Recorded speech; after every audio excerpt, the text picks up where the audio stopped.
नमस्कार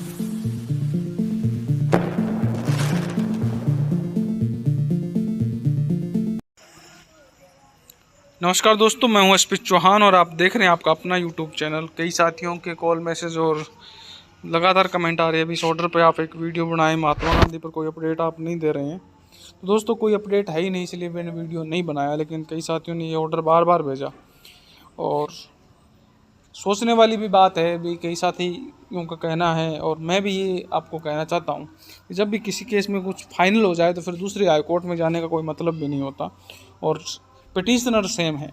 पिटिशनर चाहे वो जोधपुर हाई कोर्ट का राजेश कुमार का केस है, चाहे मोहनलाल शर्मा का जयपुर हाई कोर्ट का केस है, दोनों में ही मेन एडवोकेट राम प्रताप सैनी जी या आर.पी. सैनी जिसे आप कहते हैं वो हैं।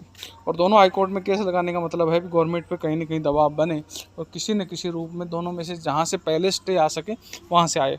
और दोनों से ही पॉजिटिव रुख मिला अभ्यर्थियों के लिए और दोनों से ही स्टे मिली, लेकिन फाइनल कहीं नहीं हुआ। कई साथियों के क्वेश्चन ये रहते हैं भी सर जब ऑर्डर आ गया है तो फिर गवर्नमेंट मान क्यों नहीं रही, फिर दूसरे हाई कोर्ट में केस चल रहा है।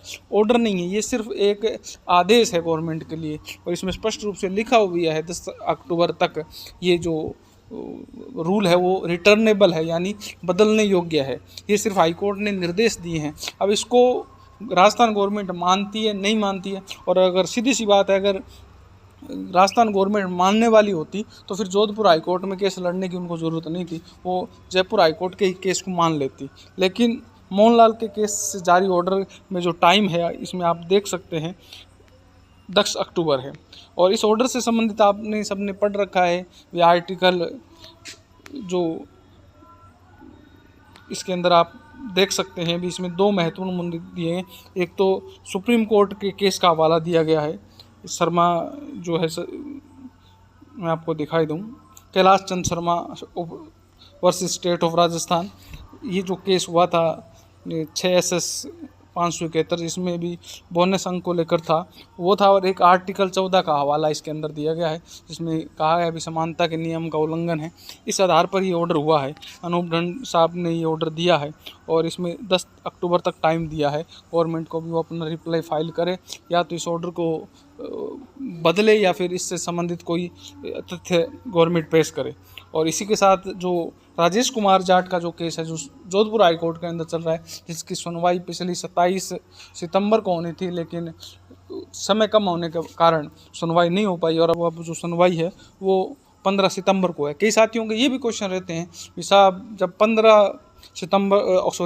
अक्टूबर तो बहुत दूर की डेट है, डेट डेली मिल जानी थी, तो इसके लिए अर्ली हियरिंग की जो एप्लीकेशन है वो लगाई दी गई थी गवर्नमेंट की तरफ से, लेकिन अभी उस पर कोई एक्शन नहीं है। अर्ली हियरिंग और डेली केस में फ़र्क होता है दोस्तों। डेली केस के अंदर एक सप्ताह की पहले की एक लिस्ट जारी होती है जिसमें डेली केस होते हैं जिनकी सुनवाई, क्योंकि हाई कोर्ट के अंदर दो प्रकार के केसों की सुनवाई होती है। एक सप्लीमेंट्री केस जो अर्जेंट हियरिंग के होते हैं, जो महत्वपूर्ण केस होते हैं वो सप्लीमेंट्री केस होते हैं, और दूसरे होते हैं डेली केस जो रूटीनेबल केस होते हैं। तो अभी तक ये डेली केस में था, अर्ली हियरिंग के लिए लगाई गई थी एप्लीकेशन। अगर 15 अक्टूबर से पहले ऐसे कोई चांस बनते हैं, न्यूज़ आती है तो हम आप तक पहुंचाएंगे। अभी तक इससे संबंधित कोई खबर नहीं है। डेली केस में इसकी सुनवाई 15 अक्टूबर को ही होगी। कई साथियों का ये भी क्वेश्चन था अभी तक शो नहीं कर रहा है, तो वो जैसे ही अगली सप्ताह की कोज लिस्ट जारी होंगी तब वो शो करने लग जाएगी। अब कई साथियों कहने हैं भी गवर्नमेंट इसका इस पर क्या रुख है, तो गवर्नमेंट का रुख आपको साफ दिख रहा है। जोधपुर हाई कोर्ट में वो लड़ रहे हैं, बोनस के खिलाफ लड़ रहे हैं, और जयपुर हाई कोर्ट का केस का जो ऑर्डर है उसको वो नहीं मान रहे हैं। इसका मतलब सीधा सा है कि गवर्नमेंट बोनस को लेकर लड़ रही है, यानी बोनस दिलाने के पक्ष में। कई साथियों को ये भी क्वेश्चन होंगे गवर्नमेंट के पास क्या तथ्य हैं। गवर्नमेंट के पास भी तथ्य है, ये एक डेपुटेशन प्रक्रिया है, ये कुछ स्थायी भर्ती नहीं है जिसमें कि कोई आरक्षण दिया जा रहा हो। और एक ही डीओ लेवल का जो रेपुटेशन है वो एक ही डीओ के अंदर आने वाले कार्मिकों के लिए बोनस है ये। तो एक दो तथ्य उनके पास है, लेकिन सॉलिड प्रूफ बोनस हटाने को लेकर इसलिए ये केस लग रहा है और चांसेस भी हैं हटने के। अब कितना ये कामयाब रहता है और कितने एडवोकेट काम करते हैं वो तो आने वाला समय बताएगा, लेकिन अब तक की न्यूज़ यही है। और कई साथियों के जो क्वेश्चन थे उनका सोल्व आउट मैंने इस वीडियो में करने की कोशिश की है।